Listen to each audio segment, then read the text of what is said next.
Dom here from Essential RC. Thanks for tuning in for another flight test. This is from Minimum RC. You may remember that I flight tested their Micro Hawk, EDF Hawk, a few weeks ago, and they were kind enough to send me the F-16 as well, which is what this is. Now, to point out that this is made from EPS foam, which is fantastic from the point of view of weight. It's a lot lighter than the equivalent EPO type of foam, which we're all used to, but EPS does have its advantages. It's a little bit more fragile though, and I think that observation has been made by others who have bought this new range of models that are coming out from Minimum RC, because they are known for doing these kind of Depron folded type models that you get as a kit. But this is different. This is molded, obviously, and there's very little to do to put this together really. But here's my little assembly guide so that you're aware of the effort that you'd need to put one of these together. This Minimum RC F-16 Thunderbird EDF jet comes in a really sturdy cardboard box. Means it's not going to suffer any damage when it's on the way to your door. If you look at the side of the box, you can see the spec. So wingspan of 29 centimeters with a 2-cell 180 mAh battery, 57 grams. If you charge that 2-cell battery, you might want to do what I do, which charge it at 2C. Takes about 20-25 minutes to charge up, so you want to charge it at 0.36 amps. 3 channels. But if you use the radio, their radio, you don't have to do anything. But this is useful information if you're going to set up your own radio with the supported protocol that you ordered it with, but only throttle, elevator and aileron needed. The delta mixing is dealt with by the onboard circuit board. 3 flight modes supported as well. Active leveling, assisted stabilization, and if you're brave enough, manual mode. If you open the lid on the box, you will find that the fuselage is supported at either end by these large foam pieces so it can't move around, and anything else in the box is held down by tape. Taking it all out of the box and laying it on the table, from the top right you've got the glue that is included. The card at the top gives you the CG position, but really there's only one position the battery can go in, and if you use the 2-cell 180 mAh pack, then it will be spot on. Fixed landing gear, then you've got the booklet that tells you how to put it together. There's a little booklet for the radio if you get the Andromeda radio with the package. Fuselage below that. Left and right wing, left and right aileron, and then the vertical stabilizer. The instructions, well, it's pretty simple to put this together, but if you follow the instructions you won't go wrong. So first assembly step is the vertical stabilizer. Generous amount of glue on the fuselage, and then push the vertical stabilizer in place. Next step is to attach the ailerons, one on each side. This is an important step because these are the only moving control surfaces on this F-16. You do not want these to come off in flight. So you will notice underneath each aileron there is an indentation. This is what needs to line up with the little plastic part that moves on the side of the fuselage. So put a reasonably generous amount of glue on that moving plastic part, and then drop the aileron onto it. Now, it's important that you do line up these ailerons so that when they're moving they do not hit this or rub up against the side of the fuselage. So you want even and the maximum would be a 1mm gap. It shouldn't even be that. It's probably more like 0.5 mm, but just make sure they are lined up. The inside edge of that taileron lines up with in parallel with the outside edge of the fuselage. Penultimate step is to attach the wings. Just make sure that you apply glue to the areas that will definitely make contact with the fuselage. Use a reasonably generous amount of glue again, because again we don't want the wings to depart the model while it's in flight, or you're pulling any high G maneuvers. And after you've attached the wing to the side of the fuselage, just run your finger along that top edge to make sure you get rid of any excess. Last optional step is to attach this fixed landing gear. I'm personally not a fan of jets flying around with the landing gear permanently down, so I probably wouldn't opt to do this, but I might try it.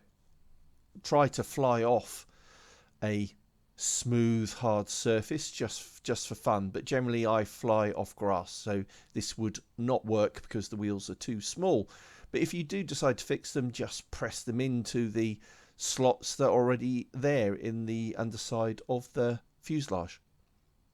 So that's it, assembly complete. You see it here with the 2-cell 180 mAh pack under the canopy.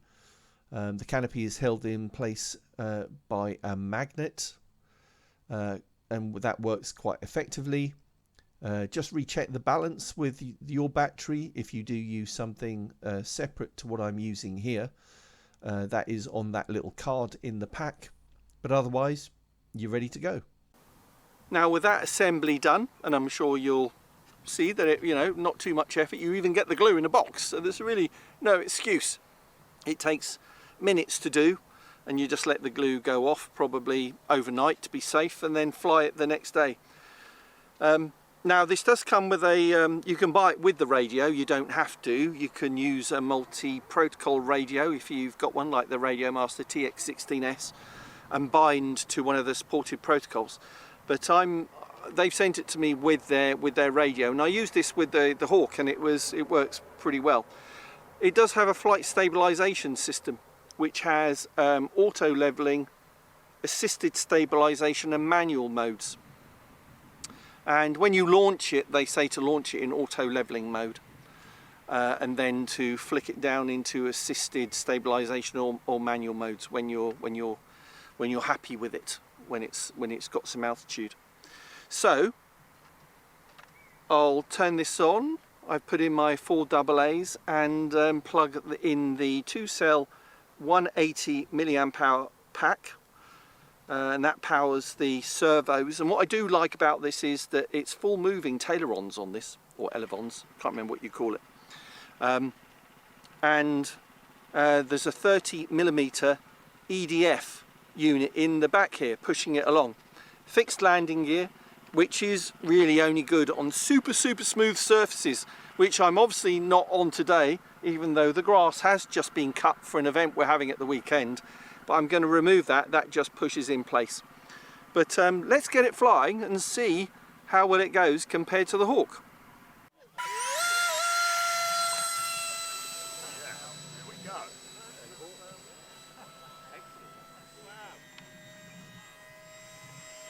Just a bit lower, Adrian.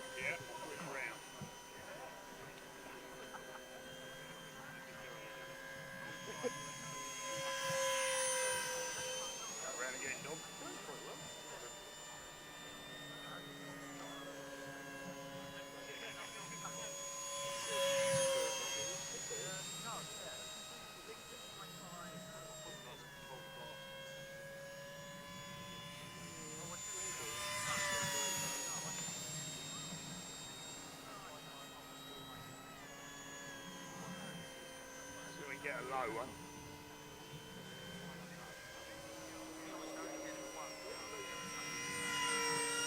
One turn, come up the other way. Yeah.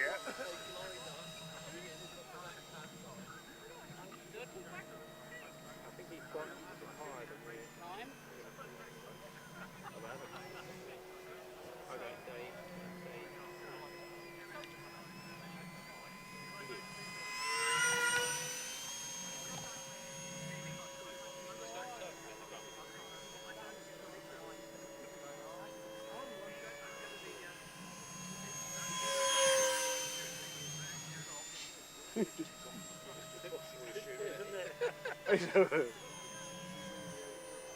to get the right throttle setting for it to set it.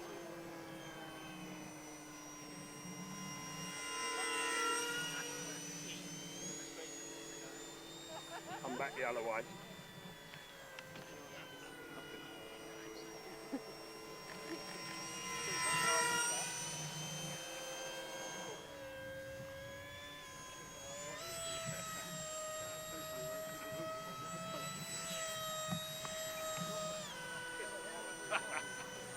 Right, bring it round again. You reckon it'll loop? Yeah. There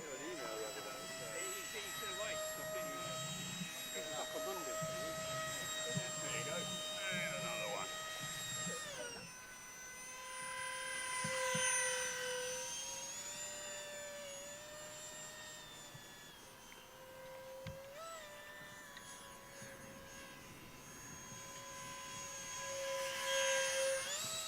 More me than the plane, I'd say.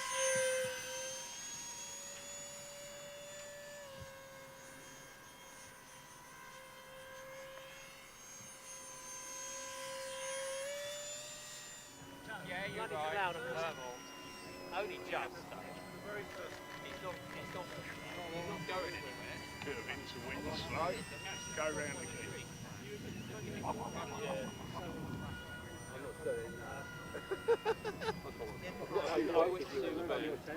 I used to fly at Lasham when I was in Imperial College flying.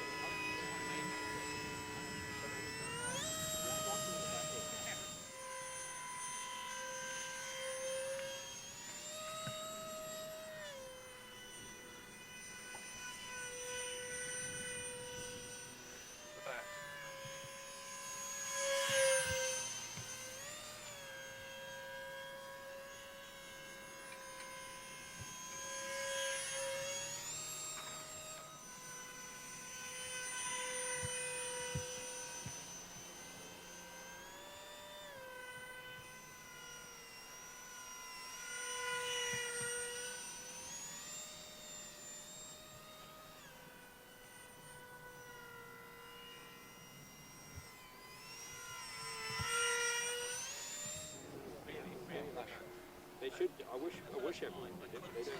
And if they do, there's one there, and it just says clean.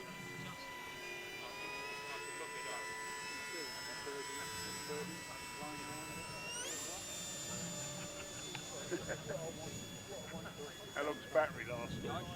You're probably nearly there. Right, we'll go round again and land, shall we? Yeah. Go round for a land, getting the hopper down.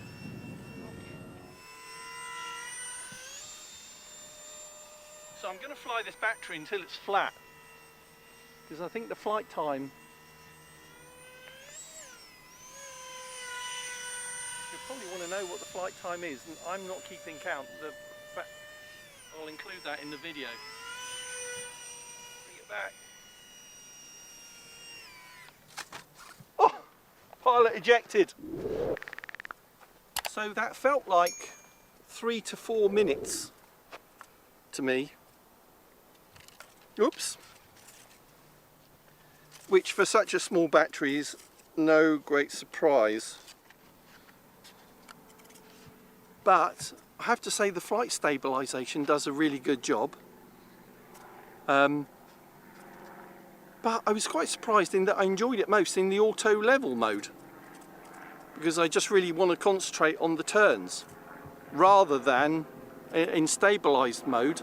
And maybe it was down to the light as well. It's quite bright up that end of the field, and it being principally white on top, it kind of got away from me. But pretty smooth, I have to say. And as we found out on the Hawk, the stabilisation system is very, very good with this, and quite remarkable considering how small it is. So the link for this is in the video description and the pinned comment, if you want to look up the price and what's included and all the different versions they do for this, including the bind and fly version. But thanks for watching. Hope you'll come back to Essential RC soon. Thanks to Harry for filming. No problem. Bye.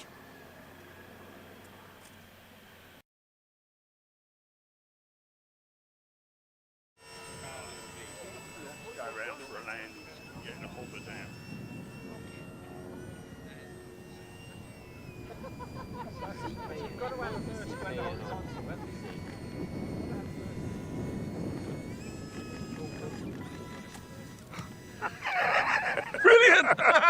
It's great, isn't it? Yeah.